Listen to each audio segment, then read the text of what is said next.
Okay, so now I am going to introduce our keynote, Delatoro McNeil. For over a decade, our distinguished guest speaker has been transforming the lives of people from all walks of life. He is a professional speaker and best-selling author, and has been featured on national and worldwide television networks like Fox News, NBC, BET, TBN, as well as syndicated radio shows all across America. At age 12, Delatoro was labeled an at-risk youth. At age 22, he graduated with a 4.0 from a top-ranked graduate program at Florida State University. At 23, he was earning $50,000 a year in corporate America, and at 24, he lost it all. Now, at 34, Delatoro has built an international speaking career that touches the hearts of millions. A native of Tampa, Florida, Delatoro is an accomplished author of 5 books, including his collegiate bestseller entitled The Rules of the Game, How to Write Our Own Ticket in College and Beyond. So, ladies and gentlemen, a great speaker and a great audience creates the atmosphere for a great program. So grab your pen and paper and prepare to never be the same again. Please help me welcome Mr. Delatoro L. McNeil II. Woo! Everybody up! Come on, everybody get up! Everybody up! Everybody up! Everybody up! Come on, everybody get up! Yeah! Everybody up! Move with me! Come on! Move with me, everybody! Move with me! Come on! Everybody! In this room! Move with me, everybody! Come on! I don't see everybody! You better move! Come on! You better move! Come on! You better move! Come on! Say baby! Shout baby! Say leadership! Scream leadership! Say cyclones! Shout cyclones! Say hold up! Say wait a minute! Say I'm the bomb! Scream I'm the bomb! Say oh yeah!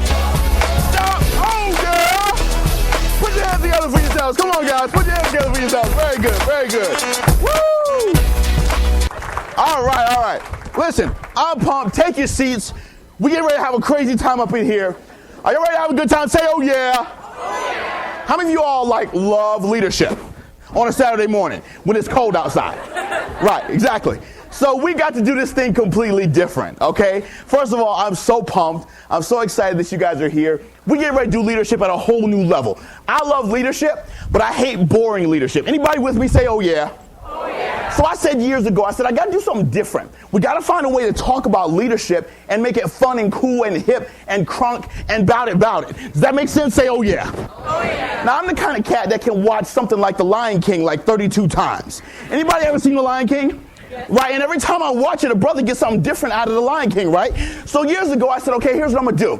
I'm going to create a leadership program where I teach leadership using movie clips, okay? So it became this thing called Leadership on the Big Screen, and literally, it caught on fire. We've been all across the country and all around the world teaching big-time corporations, organizations, groups, all kind of stuff about leadership using cool movie clips. Somebody say tight. Tight. That was whack. Say tight. Now, if I stand in your chair next to you, just kind of go with it, because I'm radical, and I don't care, and I hate podiums and all that crap. I just like to be cool and fun and learn and grow about leadership together. Somebody say, oh yeah. Oh yeah. I was an orientation leader, I was an RA, the whole gamut, guys. So I was what you are now. And I want you to understand something. You all are what it really takes to succeed in school. You all are the leaders. You're the trailblazers. You're the difference makers. You're the ones on campus making it happen every day. Do me a favor. Put your hands together for yourself for being an awesome group of student leaders. Go ahead, do that. So I want about 400 new Facebook friends after today. Come on, somebody.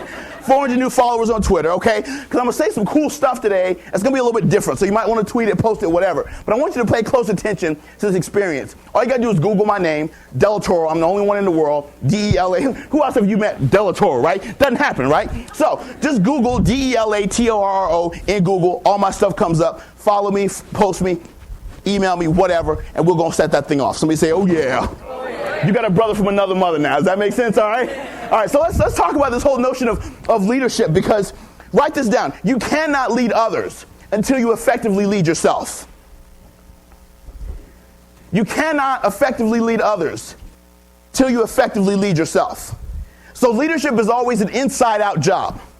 Somebody say leadership. That was whack and horrible. I'm going to jump in your row if you don't say it better. Somebody say leadership is always an inside Out job. Leadership is always an inside-out job. You'll never have a better professional until you have a better person first. You'll never have a better chairwoman until you have a better woman first. You'll never have a better salesman until you have a better man first. All success, all leadership is an inside-out job. The reason why you're here this morning is because you want to be different. You want to stand out above the crowd. That's exactly why I'm here. I've never been asked to keynote a national fellowship conference. They don't ask me to come talk to followers. They ask me to come talk to the best. And I'm here to help the best go better and be better and do better and achieve better. Does that make sense? Say, oh yeah. Guys, I did something that few people have ever done before. I went to Florida State University. I got 2 degrees in 5 years with a 4.0 and 0 student loan debt. Had a $50,000 a year job coming out 6 months before I graduated. I'm not here because I read some good books about leadership. I've lived it. I do it. I breathe it every day. I've been a successful entrepreneur for 12 years. I go all across the country teaching my success strategies and helping corporations and businesses and government groups and colleges and universities create the success that they desire. Somebody say, oh yeah, that's cool. Okay, but I learned my hustle, I learned my swag in college. Being an orientation leader, being an RA, being in student government. Does that make sense, y'all? Coming out of my room and walking down the hall and hearing noises coming out of a room and going to the room and see some interesting things going on. My freshman year, my roommate Ben slept butt naked every day. Right? Okay, and the alarm clock was on my side of the room, right? So every morning I got this interesting visual coming my way as he's right? It was crazy. We were like, what in the world does that have to do with leadership? I'm going to tell you. All leadership is an inside-out job, and all leadership begins with you. See, so often we think that leadership has to do with us leading a large mass, a group of people. But I believe that before any person can lead a group, they have to lead themselves. I'm going to say that again. Before any person can lead a group, they have to lead themselves. So I want you to take an introspective look with me as we talk about leadership from more of an internal perspective. Does that make sense? Say, oh yeah. And I want to hear from you, all right? Because what we're getting ready to do is we're going to kick off this program with a couple of movie clips. Now, anybody like the movie Hitch? Any Hitch fans in the house? Throw them hands up if you're a Hitch fan. Come on, holler at your boy. All right, there you go. Okay, I love Hitch, right? Now, in this particular scene, here's the way leadership on the big screen. Who can write really well? I need somebody who can write really well. I need somebody who can, hey, come up here, girl. Come up here. Put your hands together for her as she comes up here.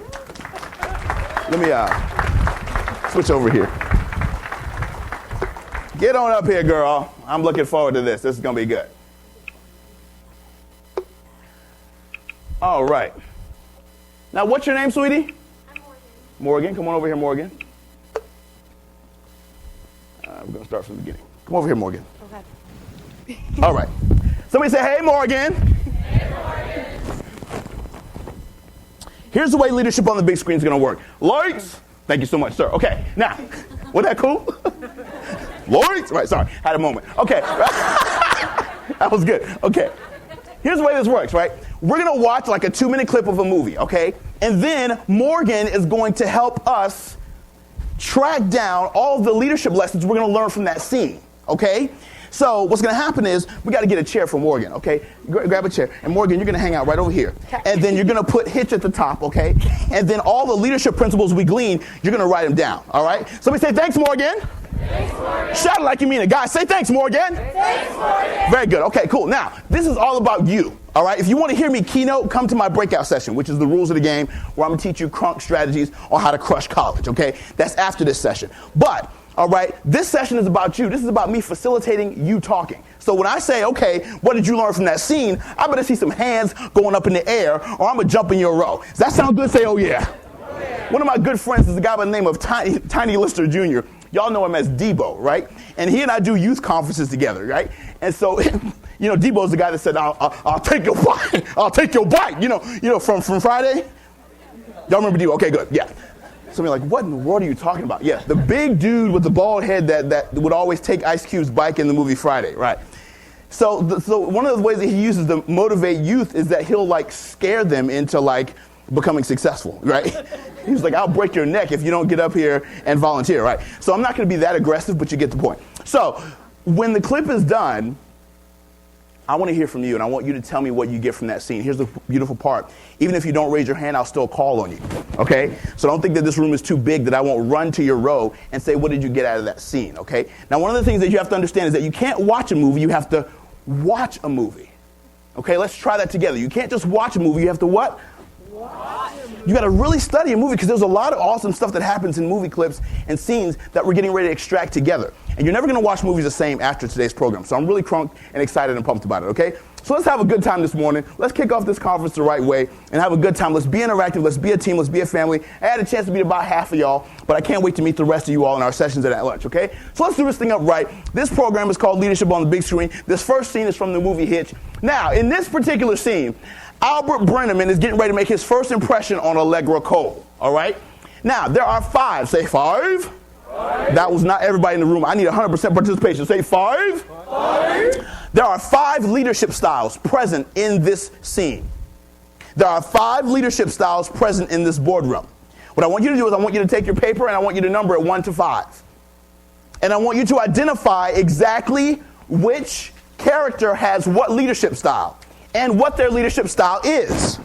You're going to see 5, okay?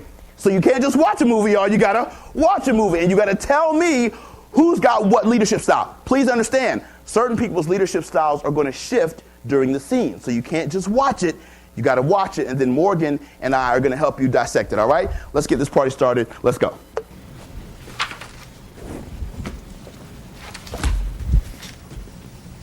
Well, it looks like I'm still rich. But what I would really like, and what I was wondering, is if I could have $500,000 to invest on my own. Oh? And what were you thinking of investing in, Allegra? Well, it's something that I really have a passion for.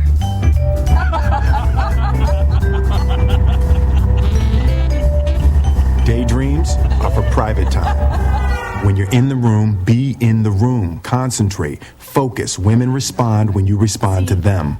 All right, cool. Now watch this. Now you can't just watch a movie, y'all. You got to what?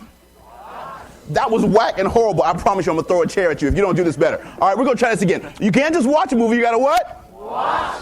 3 of the leadership styles have already shown themselves. 3! It's been 45 seconds, guys. Come on. You got to look, okay? What are they doing? How are they doing it? All right? There's several styles happening already in the boardroom, okay, with the chairman of the board, with a voice that you just heard. I'm helping you cheat on the test, okay? Come on. Let's do it together. My friend Maggie is a really talented designer. Mm-hmm. I've seen the business plan, and the samples look fantastic. And I would really, really like to get involved. I tell you what, let us come up with a range of investments that we think you might be interested in, and next month we'll run the whole lot of them by you. Okay? Fine. Thank you. All right, gentlemen. All right, now, I need 2 people. Lights? See, you gotta be quick. All right, tell me 2 characters and 2 leadership styles you already see. Just stand up and talk to us. Stand up, 2 leaders. I'm in a room full of leaders. Go ahead, right here, stand up, talk to us. 1 character and what leadership style you saw. You could say the chairperson is very authoritarian. Excellent, okay, write this down. The first person is the chairman. The chairman of the board, his leadership style is authoritarian. He's like, good job, that was great. Now stand back up, you're not done. Okay, now tell us, we family, right? We family. Somebody say we family. We family. Say it like you mean it, y'all. Say we family. We family. What is it about his style that made it authoritarian? He doesn't ask very many questions. He just tells her what she can do. Doesn't ask questions, just tells her what to do. Now tell me another institution that uses the authoritarian leadership style. Like a school, like a classroom. Schools, teachers. Who else uses the authoritative leadership style? The military, exceptional. Who else? Mom and dad. Come on, somebody. You know what I'm saying, right? It's my way or the highway. Hello, right? Y'all know what I'm talking about, right? Okay, cool. So that's 1 style. I need somebody else to throw them hands up and stand up and give me another leadership style you saw in the boardroom. Eric, stand up. Talk to us. See, that's the beautiful. I'll just call on you. Isn't that cool? Yeah. Go ahead. We've got the chairman of the board. Who else was in the room? Him. Albert Brenneman. Okay. So what is Albert Brenneman's leadership style? Kind of passive. Passive. Okay. Okay, now talk to me about the passive leadership style. That's excellent. Write that down. That's number 2. Morgan, you good? Okay, you should be on the second one. Okay, we got to speed it up. Okay, we got authoritative, which is the chairman, and number 2 is passive, which is Albert. What makes his style passive? What is it about his demeanor and persona that makes it passive? He takes in all the information. Okay, he's taking in all the information, which is good, but where's the challenge? Talk to me, you guys. You guys lead organizations. Yes, ma'am. What is the challenge with the passive leadership style? Stand up, talk to me. He wants to say something. He's got thoughts about it, but he's just not saying anything. How many of y'all know folks like this? I call them parking lot leaders, right? How many of y'all know folks who in the meeting, when they really should be saying something, don't say nothing, but in the parking lot, when they want to debrief the meeting, they got a whole bunch of stuff to say about what should have happened in the meeting? Y'all know what I'm talking about, right? Can anybody relate to what I'm talking about? Throw them hands up. I hate those folks. They complain about stuff that needs to change in the organization. In the meeting where it counts, they say nothing, right? And then get out in the parking lot and waste your time, right? Talking to you about what should have happened. Who else in the boardroom besides Albert has this passive leadership style? You saw it. Stand up. I don't know which one the girl kind of did because she got told no and then just said okay. Okay, so we got Allegra, all right? All right, so we've got Allegra who starts out passive. Who else in the boardroom is also passive? Talk to me, Michael. Stand up. Talk to me, bro. That's what I'm talking about. Give me some. Give me some. Bam. Give me some. Give me some. Give me some. Yeah, it was 3 of them. Okay, it's always 3. When I say give me some, it's always 3. Stand up, Michael. Tell me about the board members. What's going on with them? Every single one of them were passive. Every time somebody talks, everyone said terms just to see what they're saying. Okay, yeah. Did you see the tennis match that was going on? They're just like, boom, boom, boom. Have no input, no value. Write this down, guys. Those are dead weight to your organization. Members that don't have an opinion, members that don't have a voice are dead weight to the organization. What value do they bring besides taking up a seat? If you're going to be involved in something, be involved, be all in. How many of y'all know those leaders who, what I like to call, stick their toes in the organization? You know what I mean? They don't jump fully in. They're not fully engaged. They're just kind of there just to be there, right? Garbage. You want to be involved in an organization and you want to lead an organization all out. If you're going to do it big, okay? So we've got the passive leadership style. We've got the authoritative leadership style. Now, watch how Allegra shifts from passive to another leadership style. Check this out. Lights! The next Let's go over this one more time. What is the objective? Shock and awe. That was shockingly awful. What is the objective? Shock and awe. What is the objective? Excuse me, sir? Yes, Albert? Yes, Albert? I don't really agree with that. You don't really agree with what?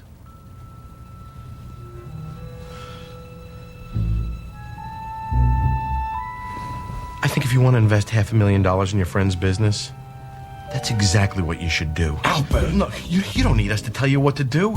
We're a board of advisors. We're not your kindergarten teachers. And if you want to be taken seriously as an adult, I suggest you start taking yourself seriously as an adult instead of asking for permission to invest your own money from a boardroom full of your daddy's golf buddies. That's quite enough. You know what? I'm not finished. I mean, I'd like to see anybody in this room handle the attention and publicity that she's had to deal with her whole life with half her class. We should be taking advice from you, Miss Cole. Not the other way around. Sit down, Mr. No, you know what? I quit! Good Lord. What?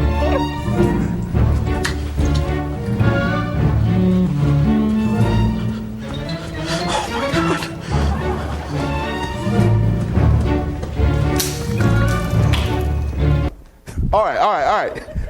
Awesome. Okay, wow. All right. What's going on here? I can't wait. Who's going to stand up? Who's next? Who's ready to roll? Yes, sir. Stand up. Talk to me. What's going on? Give me another leadership style and another person. Well, he stood up for her, and he was actually getting more aggressive. Okay. So we've got pronounce your name for me?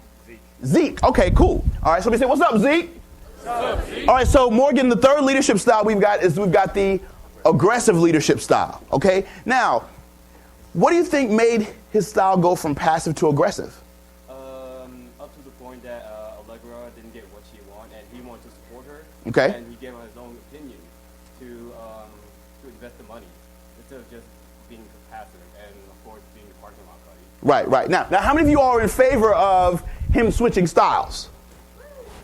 Okay? Now, what's the danger? Somebody holler at me and tell me, what's the danger of being in the aggressive leadership style? What's the challenge with that leadership style? Stand up, talk to me, sir. I see you. You might create a lot of conflict with the change. What else? What is dangerous about the aggressive leadership style? Yes, ma'am. Stand up, talk to me, Jackie. You might do something like quit your job. You might do something like that you really don't mean to do, like quit your job. Right? How many of you all have reacted out of aggression and you kind of regretted some of the things you said or did? Raise your hand. All right? We've all done that. So the aggressive style is there, but we got to be very, very careful with it because 9 times out of 10, write this down, it's high emotion, low substance. The aggressive leadership style tends to be high emotion but low substance. So you want to be careful with the aggressive leadership style. Now, I need somebody in this room who's really about it as a leader to tell me what is the ideal blend between passive and aggressive. Because there's another leadership style that was present in the boardroom. Talk to me, my friend. Stand up. Oh, excellent. Talk to me. What's your name? Steve. All right. Somebody say, what's up, Steve? What's up, Steve? All right, cool. Now, Steve, talk to us about this assertive leadership style, and when did you see it play out in the movie? Assertive was with Albert at the beginning of his statement when he was saying his opinion. Okay, so write this down, guys. The assertive leadership style is confident, clear communication. Confident, clear communication. That's all assertive is. That means you're confident and you're clear and you believe in what the heck you're saying. That's all it is.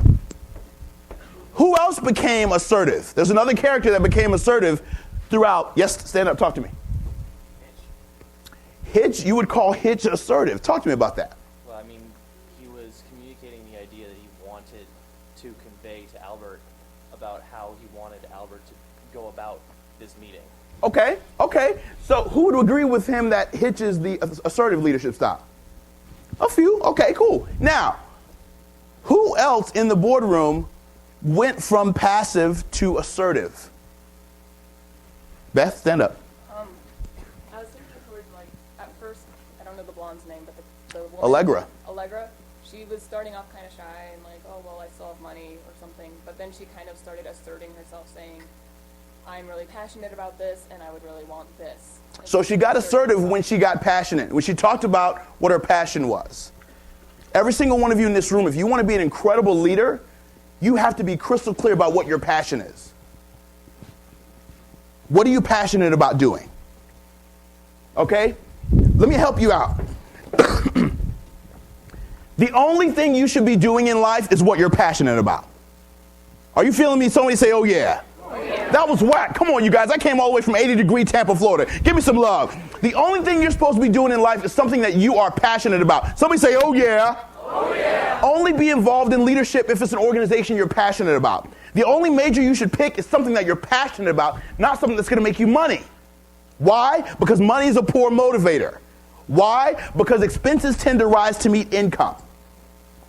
Okay? So if you make 40 and you spend 40, what do you have at the end of the month? Nothing. Okay, so let's say you get a big raise. You get a big promotion. Now you're making 80.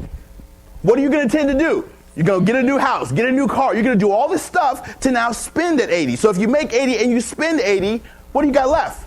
Nothing. Let me help you out, guys, because I'm in corporations all the time. Most people hate what they do for a living. You know why? Because they settle for professions that are associated with money and not meaning. You want to do what you're passionate about. I get paid very well to do what I absolutely love.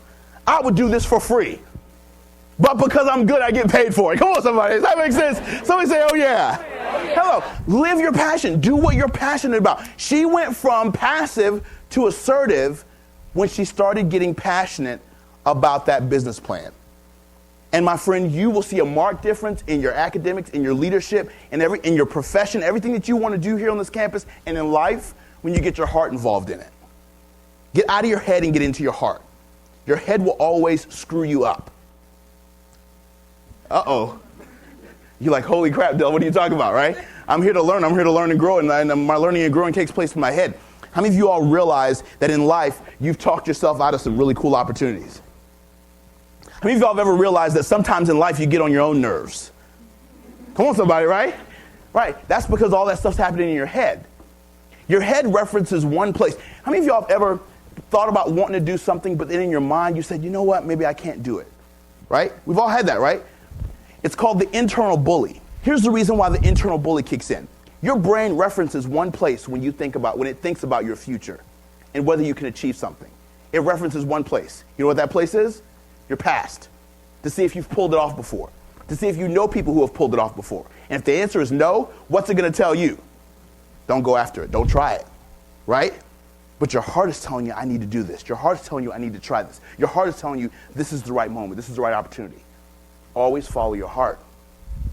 Does that make sense? Somebody say, oh yeah. Now be smart, but follow your heart. Oh, you know what I'm saying? Hello, right? Don't be like foolish and crazy, but follow your heart and you'll be amazed at the results you get. Okay, cool. Now, we got one more leadership style that still has not been identified. Now, somebody mentioned the character, but his leadership style has not been made clear. Okay? Now, there's a fifth leadership style that's in that boardroom. We've got aggressive, we've got assertive, we've got passive. Okay? We've got, six. Oh, passionate. Morgan added a new one. Okay, good. I like that one. She said, I like the passionate one. Okay, but there's one more leadership style that's in the boardroom, although the person wasn't physically there. What leadership style is that and who had it? Stand up, Becky. Talk to us. That's the voice inside Albert's head, the voice of Hitch. The voice of Hitch, okay. And it's democratic. Okay. Leading him, giving him instructions, kind of pulling him alongside. Okay, so Becky's calling it the democratic leadership style that Hitch has that's basically kind of leading him and encouraging him, okay? I like to call that, write this down, guys, the mentor-coach leadership style. The mentor-coach leadership style. How many of you in this room have ever had a teacher or a coach who changed your life at some point in your life? We've all had it, right? It's the mentor-coach leadership style. That person that believes in you, wants what's best for you, but is not going to pull up with your crap. Does that make sense? Somebody who you can't fool. Somebody who you can't get away with your normal niceties with. You know how we can fool everybody else, but we can't fool the people that know us best? That's what a mentor does. That's what a coach does. That's exactly what Hitch has done for Albert, okay? So all these scenes, all these leadership styles are present in this boardroom, and that's pretty crazy to me. Isn't that kind of neat? So we say, oh yeah. Oh yeah. Okay, cool. Now, before we go any further, I want to switch over to something. Because instead of talking about Will Smith here, I want to kind of switch. Well, no, I want to show you this. This is kind of cool. Let's watch. Let's watch how Will, the coach, responds to how his student did. Just breathe. Just breathe. How'd it go? I yelled at her. I screamed at my boss. I quit my job. What? Right? So, like, when your mentor, when your coach, right, inspires you and teaches you things to do, and then, like, you do, like, half of it, you know what I'm saying? That's the response you're going to get. They're going to be like, what? What the heck did you do? How did you pull that off, right? At the end of the day, guys, the folks that are in our lives that want the best for us, they've been down. Write this down. There's two ways to get wisdom in life, mistakes or mentors. There's two ways to get wisdom in life, mistakes or mentors. Either you can do all the bumping of your head along all of the bruises in life and hit your head and knock yourself upside the head a bunch of times, or you can learn from people who've done it. Does that make sense? I like to learn from people who have been down the road I'm trying to go. So that way I don't have to make as many mistakes. Yes or yes? Yeah. Somebody say, oh yeah, okay, good. Now let's go on to the next scene. That's good stuff. Clap it up for Hitch, guys. Clap it up, clap it up. All right. Oh, this is controversial right here. Who likes controversy? All right, we're going to start from the beginning. Okay, good. All right, now, has anybody ever seen Drumline before? Throw them hands up. You say, oh, wow. That's awesome. Okay, cool. Okay, we're going to get Drumline a little bit different, all right? Now, in this particular scene, all right, Devin and Sean have an issue, all right? This whole section now, we're talking about how do you deal with leaders that don't agree with each other, okay? Because you've got Devin, who's a freshman in college, and he's a very gifted snare drum player. Then you've got Sean, who's the leader of the drum line. And Sean and Devin at this particular point in the movie do not like each other at all. How many of you have ever had to work with folks you don't like? Raise your hand. What's it like? Okay? So the question becomes, how do you effectively lead people? Okay? Key, how do you effectively lead people you don't like? How do you work with people and create a cohesive team when the personalities are clashing? Okay? So, Sean is getting ready to use a methodology on his drum line that's a little bit suspect. I'm going to tell you in advance, all right? However, I want to ask you a key question. Do you agree with Sean's leadership methods? All right? So let's watch the scene and kind of dissect this a little bit together. This is kind of interesting. Whoa, hold up. What are y'all looking at? Drums ain't going nowhere, so what you clowns looking down for? Always remember this. Playing the drums, it's like making love. Can't be looking down there seeing what's going on, trying to get the flow right. Eyes on me. Don't look down. Yeah. Now when you making love right, when you handling your business, you feel it. Maybe you don't. Okay, all right. Hold on. Get out. Okay, now, holla at your boy. He's like, holla. I like that. That was good. Now, did you guys go to a fresh sheet of paper and put drumline? Good. Okay, good. All right, good. You want that. Ta-da. Are we in agreement with Sean's method? First of all, somebody who's been in band before, tell me what he's trying to accomplish. Educate us on what he's trying to achieve with this intimidation tactic. Anybody? I'm in a room full of leaders. You guys are the best on campus. Come on, somebody. What is he trying to achieve? Stand up. Talk to us. Adam, what is he trying to achieve? He wants his line to shoot perfection. But why is he talking trash to him, and why is he degrading him? Is this effective? Talk back to me, guys. We're a family. No. This is not effective. Why? I was actually pointing at her, but both of y'all can stand up. Stand up. Casey. She's like, no, baby, it's not effective. Why is this leadership methodology not effective? Because if you don't respect your leader, you're not going to follow them. Okay, so Casey's saying that if we don't respect our leadership, we're not going to follow them. Okay, I agree with that. And you're going to say the same thing? All right, so do you think that him doing this automatically creates disrespect in the organization? No. Talk to me. Stand up, sir. I think some leaders have to have some assertiveness. You just don't go over the top. But if you really respect the leader, Okay, so Brady, what leadership style is he using right now? Which leadership style is Sean using? He's using the aggressive leadership style. And he's using the other one. No. Who can help him? The authoritarian leadership style. It's my way or the highway. Okay? Now, does that work when you're training athletes? Does it work when you're training a band? Does it work when you're training the military? Okay, so he's using a method that's proven to work. So why are we taking issue with it? Doesn't work with everyone. I'll buy that. Let's keep listening. Lights.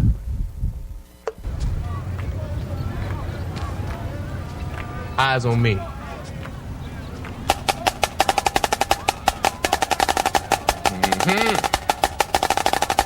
Yeah, you know how it is when you're hitting that spot, right?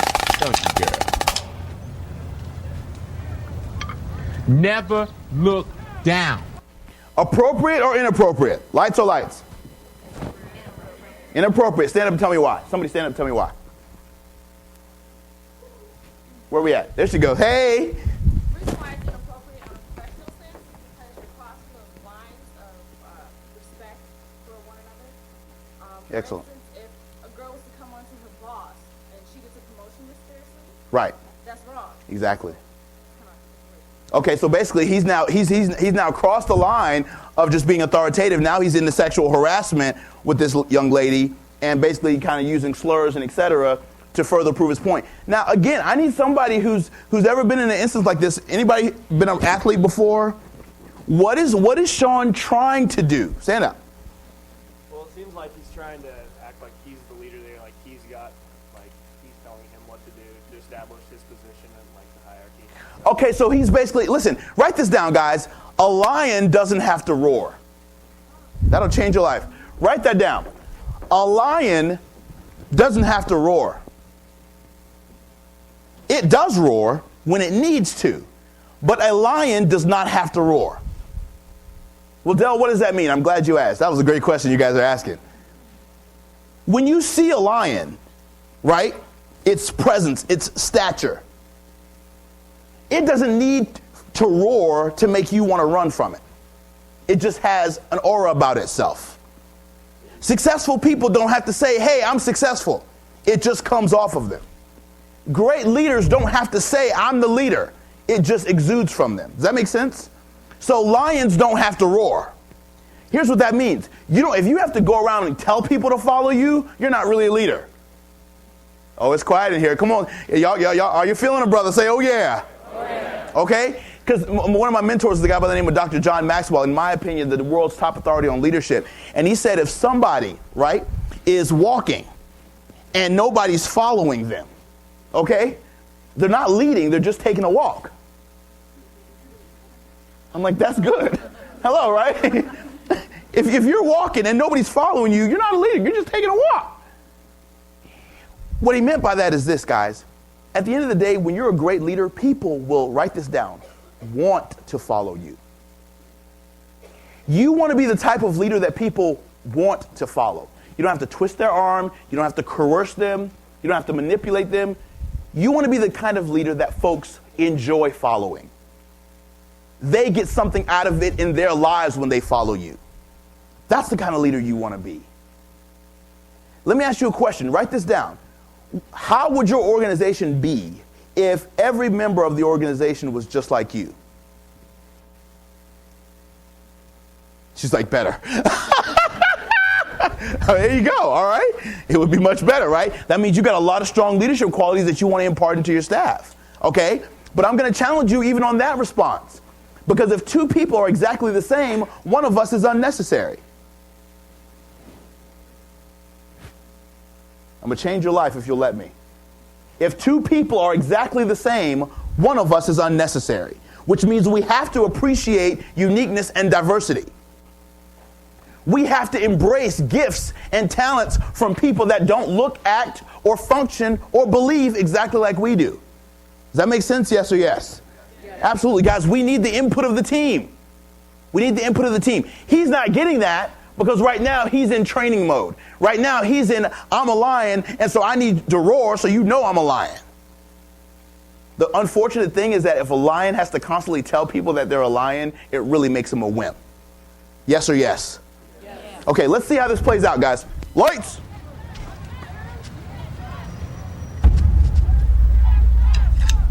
Hold on, you can't just watch a movie, y'all. You gotta what?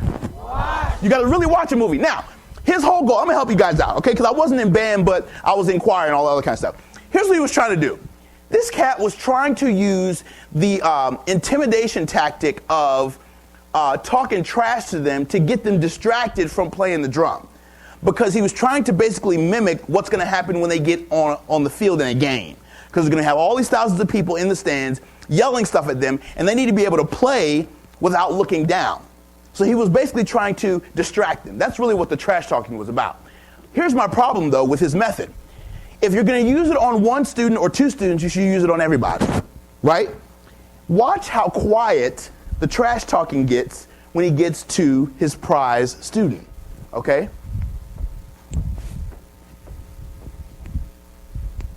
See, that's supposed to work when I do that. Bam.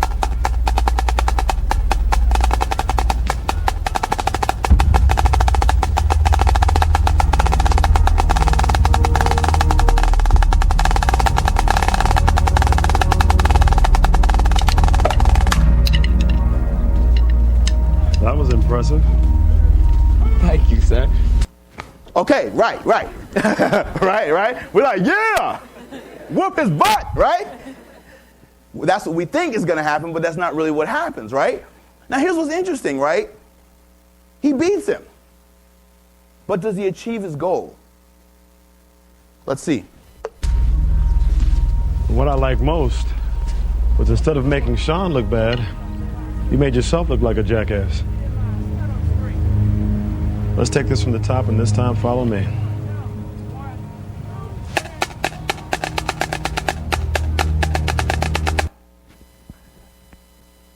You can't just watch a movie, guys. You gotta watch. Let's keep the lights out. I just want to show them one thing.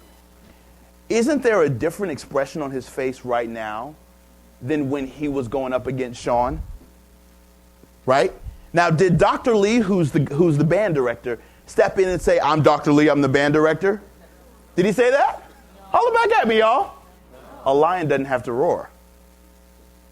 Okay? When you really got the goods, you don't have to fuss. It's just there. The respect is there.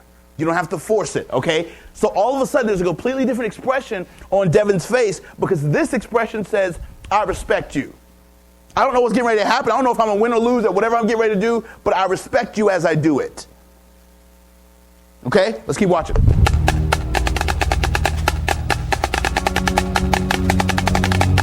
Don't look down, remember?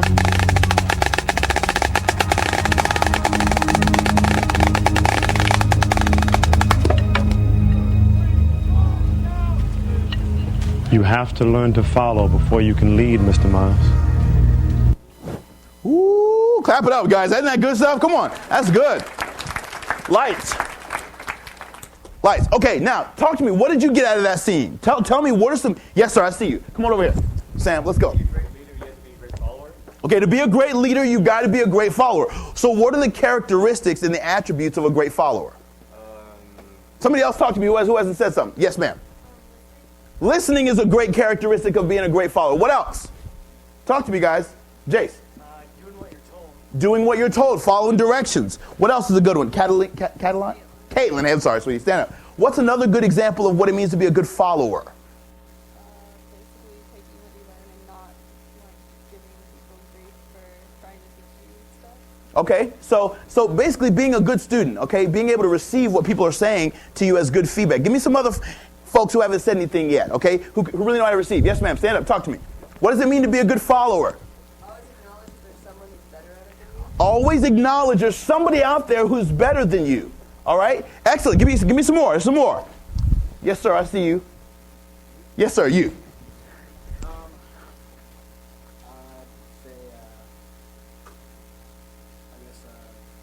Respecting that authority, I guess. Respecting the authority. Okay.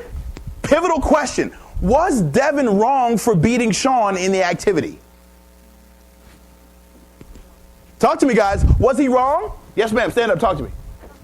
Wrong because whoever was the leader, he was intimidating. So if you're going to intimidate me, then I'm going to challenge you back. So Okay, Sean. But at the same time, I feel like Devin needs to humble himself. He knows he's good, but at the same, he has to learn how to follow too. So if you know you're good at something, you also have to follow your lead. You have to humble yourself and be willing to learn. So Sean put the challenge out there. So if you put the challenge out there, you got to be ready to get beat, right? Would y'all agree with that? So, but let me ask you this. Was it disrespectful for Devin to beat him? Stand up, sir. Talk to me. Ah, okay. So it wasn't what he did. It was how he did it. Hannah, stand up and talk to us. There you go. I like that. She was like, I'm ready. What is it about the way that he beat Sean that made it bad? He was looking at him like he was better than him. Okay. Not humbled, like she said. So there was no respect. He wasn't humble, et cetera, et cetera. Okay. So what does Dr. Lee teach us? Morgan, did you have one? I was just saying. Stand up. Talk to us, girl.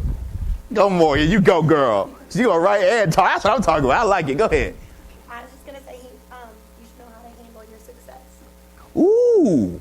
Write that down. That's good. She said you should know how to handle your success. If you're going to be successful, you have to learn how to handle success and understand that all of us are successful because other people came before us to help us be successful. Would you agree with that, yes or yes? Yes. Okay, Tara, stand up real quick. Can you tell me this one thing? What did Dr. Lee teach us about how to handle talented players on our team? Because Dr. Lee achieved the goal out of Devin that Sean couldn't achieve. How did he do that? I don't know. It's okay. Just think about the scene. Who wants to help her out? How did Dr. Lee handle... Yes, sir. I see you. You have a chance to say something. Talk to us. He basically knew that he was good, so he challenged him to do more. And just challenged him. Brilliant. Okay, hold on. Stay standing. So he knew he was good. He accepted that, and then he challenged him to go further in the skill. Okay, now how many of you on this room would tell me that Devin is better than Sean? Raise your hand if you believe that he's better. Okay, just a few folks. Why is he not better, Aaron? Why is he not? He beat him in that activity, so why isn't he better? Why is Sean not better? Why? Because, yeah, you just said that you don't feel like Sean's. Yeah. Well, like skill-wise, but I mean, Sean's still probably a better leader. Okay, so, yes, sir. Stand up. Talk to me, sir.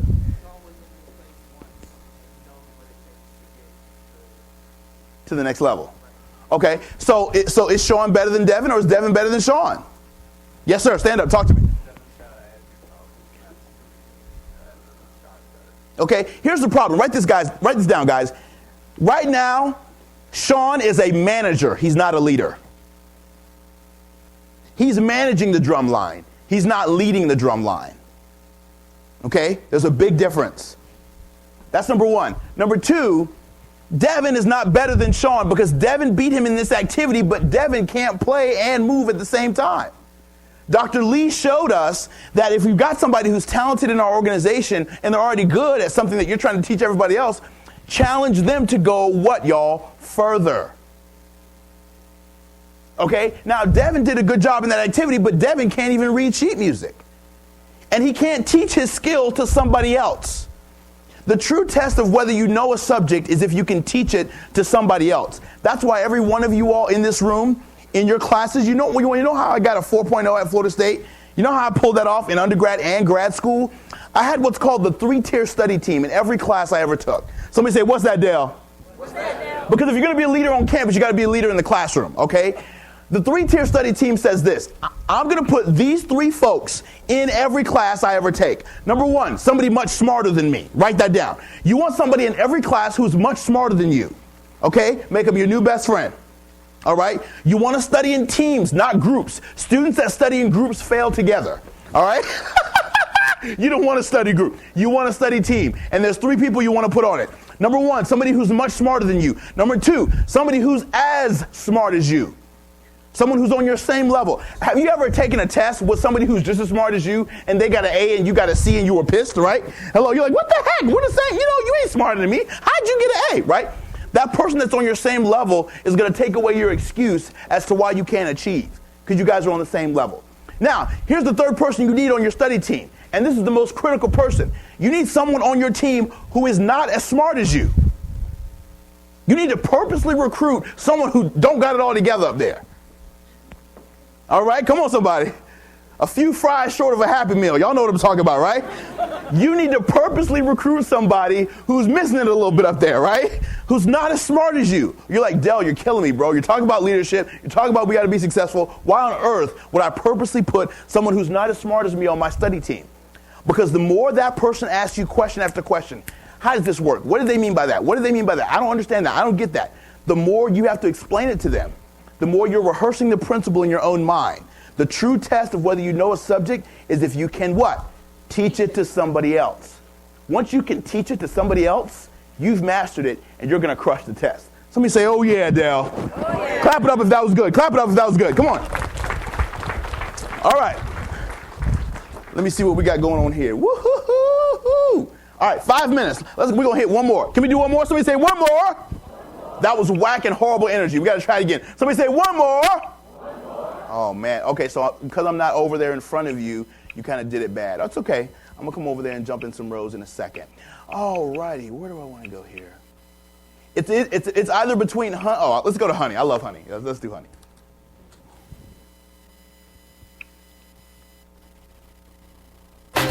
Okay. All right. Now, real quick, let me set this one up, guys.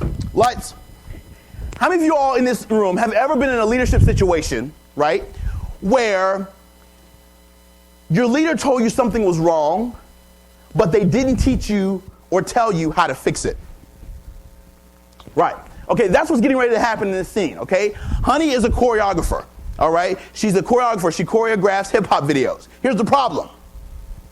She has a director who has an issue with her choreography, but does not tell her how to correct it, all right? So let's see how she handles this situation when her leader doesn't give her good leadership. 5, 6, 7, 8. 1, 2, 3, 4. 5, 6, 7, 8.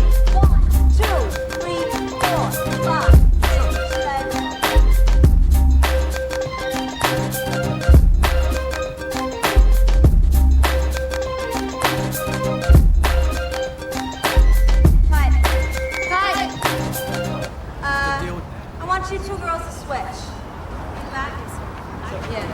you guys are great, though. All right?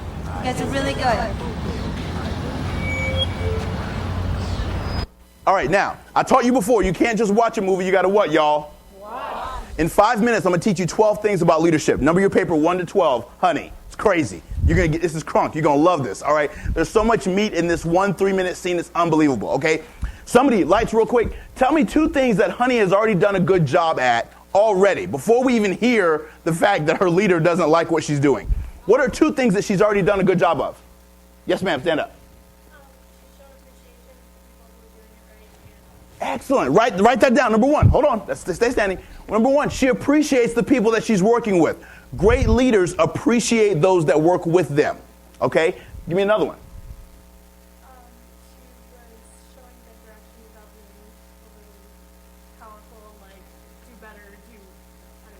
Okay, so she was clear about the instruction that she was giving her team. That's a good one. That's another one. She was clear about the instruction she was giving her staff. Excellent. Give me another one, Tara. Stand up. She corrected some of her own mistakes in the choreography. Woo, wow, brilliant. Great leaders, write this down. Great leaders know how to self-correct. Okay? Great leaders know how to self-correct. Sometimes you don't need somebody else to tell you what's wrong. You know what's wrong. You just got to make the change. Okay? Anybody else? What else has she done a good job of? Yes, sir. Stand up.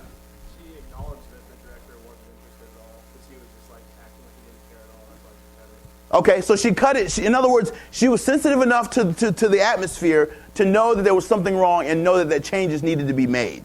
You know, some people are so committed to their own way that they can't see when there's flaws in it. She wasn't like that, which is good. All right, good. So those are 2 things she's already done a good job of. Let's keep going.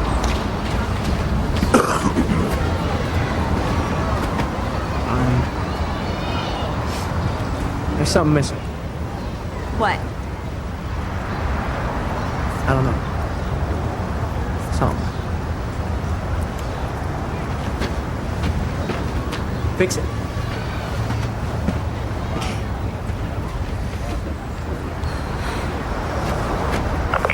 Go to lunch.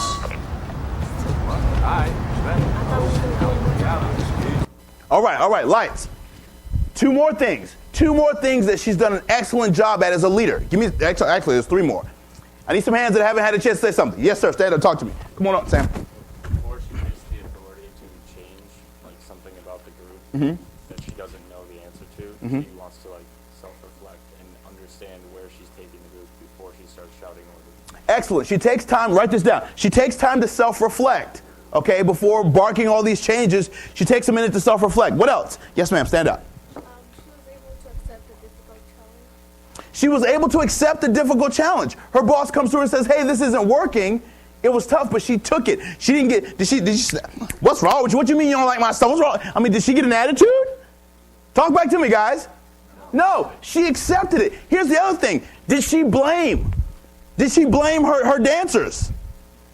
No. She took full responsibility for the fact that there was something wrong with the choreography. Great leaders know how to take ownership. She said the buck stops here. And as a leader, I'm willing to take ownership and responsibility for the fact that change needs to happen. That's powerful. Because how many of you guys know jellyback leaders who don't take ownership for anything? Their backs are made out of jello, not bone. Come on, y'all know what I'm talking about, right? They don't stand up for anything. Any other observations, sir? Did you see anything else in that scene that you liked? She was real calm about everything. She was calm. Okay, great leaders stay calm. She was calm, cool, and collected. She didn't let it get her riled up. Okay? Excellent. All right, let's keep watching. There's other good stuff coming. Lights. Come on, man. Don't be a hog, yo. Seriously. Hold that right there. Lay up, man. What up? Lay up. Son, take your game home. Oh, look.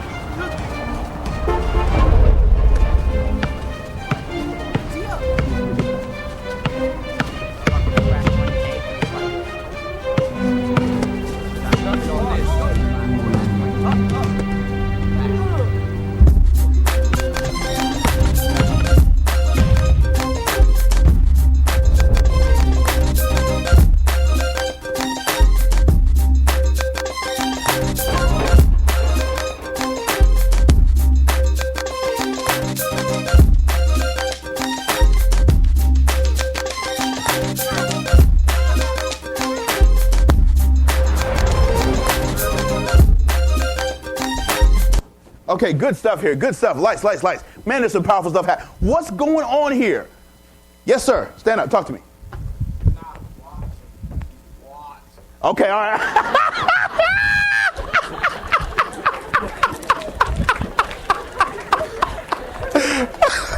Give me some. Give me three. 1, 2, 3. That's good. So she wasn't watching, y'all. She was watching. Okay, Morgan, great leaders watch. They don't just watch, they really watch. Very good. Excellent. What else? Is she doing a really awesome? Yes, ma'am, I see you. Ooh, great leaders know how to learn from others. Write that down. Brilliant. Great job. Love it. I saw another hand. Stand up. So great leaders, write this down. Great leaders know how to pull inspiration from other places. Okay? So she took time to get away, and then she went to a place that she knew would inspire her. Her business is movement. So she went to a place where there was a lot of movement. And from there, she was able to get inspired. Excellent. Anything else? Yes, ma'am. I see you. Stand up. She noticed what they were passionate about, or what they love to do. Like the kids. Kids just love to have fun and jump rope, and that's what she took. And the guys were playing basketball; they're passionate about that. So. Right. So she was able to draw from people who were passionate, and that sparked her passion and her creativity. Excellent. Other thoughts? There was another hand I saw. Yes, ma'am. I see you in the back. Hey.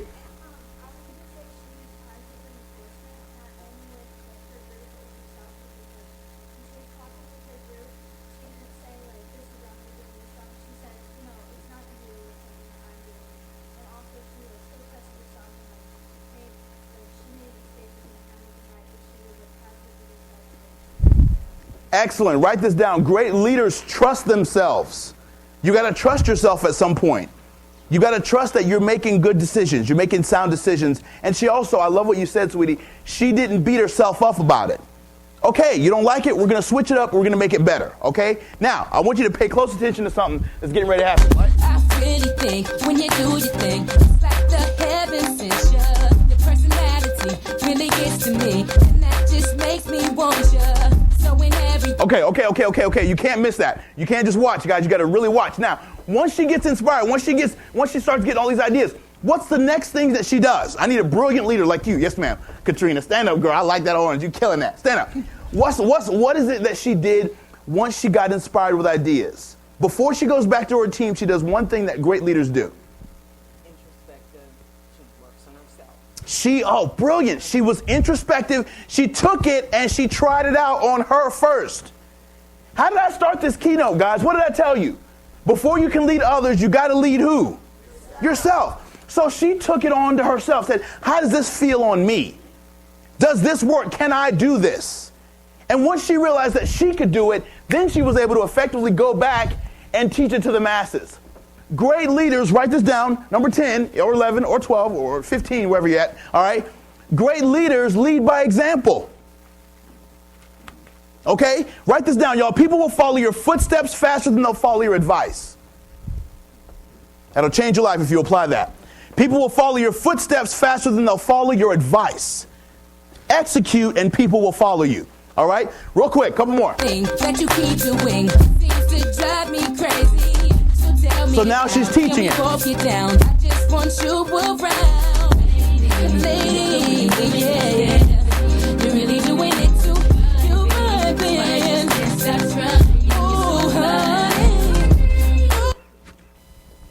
Oh, I love it. And we go. We gotta go. Because you guys gotta go to sessions. Well, this is good. Oh man, I love it. Okay. She takes the time to teach, right? And then what does she do in this final scene, you guys? She sees her boss's reaction, okay, appreciates her boss's reaction. She trains it to his happiness. But what's the final thing that she does? Say it again. She did what? Worked with her group. She worked with her group. I like that, Lamb. There's one more thing, though, that she did. She celebrated the success, but there's one thing. Casey, you got it? She executed the plan. I froze it on the perfect. I'm giving you the answer to the test, guys. What did she do? Who said it? What is your name? Emma. She left. Great leaders know how to walk away. Great leaders know how to deposit, how to plant, and then to back up and let their students, let the people that's learning from them, execute and implement. At some point, guys, you got to take your hands off of it and say, I've done the best I can. Now I have to trust my team to do the rest. How many of you guys have ever had a leader delegate something to you, and then as soon as you start doing it, the leader jumps back in and starts taking over what the same thing they did just delegated? At some point, you have to trust what you've planted. Parents have to trust what they've planted in their kids. Bosses have to trust what they plant into their employees and their staff. Guess what? You as a leader have to learn how to trust what you've planted into your organization. And if you trust what you planted, you'll harvest an incredible, incredible organization that will live on long after your personality is gone. Does that make sense? Yes or yes? Clap it up, guys. Have you had a good time this morning? Say, oh yeah. Have you had a good time this morning? Say, oh yeah. Very good. Hey, guys, come on up, Amanda. I'm done. This was Leadership on the Big Screen. Guys, I hope you had a blast. I can't wait to see you in the next session. And I'm also going to be joining you guys over lunch. And this is just the beginning. And I would love to connect with you guys online through social media. Follow me on Twitter. Friend me on Facebook. It's me. It's not my staff. I'll get back with you. I'll inbox you. Everything. All right? So God bless you guys. Thank you so much. And welcome to the Leadership Experience. Let's give it up for Del Toro. Woo.